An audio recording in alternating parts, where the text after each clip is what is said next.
কয়েকটা জিনিস নিয়ে প্রশ্ন উঠছে। সেকেন্ড ইয়ারের ম্যানেজমেন্ট পড়ুয়া, তাকে ধর্ষণের অভিযোগে পুলিশ আধিকারিকরা গ্রেফতার করলেন।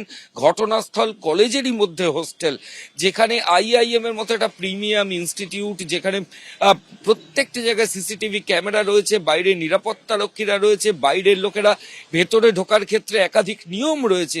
সেখানে একজন ম্যানেজমেন্ট পড়ুয়া কিভাবে এই অভিযোগকারিণী তরুণীকে তাকে নিয়ে কলেজের মধ্যে এলেন?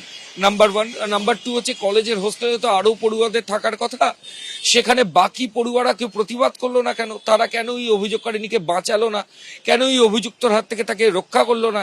এই জিনিসগুলোও কিন্তু প্রশ্ন উঠছে যে তাহলে কি বাকিদের আড়াল করে গোটা ঘটনা ঘটেছে? অর্থাৎ বাকি পড়ুয়ারা বুঝতেই পারেননি এই গোটা ঘটনা, এবং সেটাকে আদৌ সম্ভব?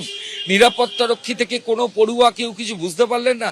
পুলিশের যেটা বক্তব্য যে এই গোটা ঘটনায় তারা কমপ্লেন তো পেয়েছেন, কিন্তু তারা একাধিক ব্যক্তিকে জিজ্ঞাসাবাদ করবেন। এই আইআইএম ক্যালকাটার যারা নিরাপত্তা রক্ষী তাদের তো জিজ্ঞাসাবাদ করা হবেই। হোস্টেলের যিনি সুপার রয়েছেন, হোস্টেলের নিরাপত্তার দায়িত্বে যারা রয়েছেন, গেটের ডিউটিতে যারা রয়েছেন, প্রত্যেকের সাথে পুলিশ আধিকারিকরা আলাদা করে ডেকে কথা বলবেন। এবং ইতিমধ্যেই ধর্ষণের ধারায় মামলা রুজু হয়েছে। এর পাশাপাশি এই ধর্ষণের আগে কিছু খাবার খাওয়ানো হয়েছিল, যার জন্য ওই কমপ্লেনেন্ট অভিযোগকারিনী তিনি ড্রাউজি হয়ে গেছিলেন। ফলত সেই সেকশনও কিন্তু অ্যাড করা আছে।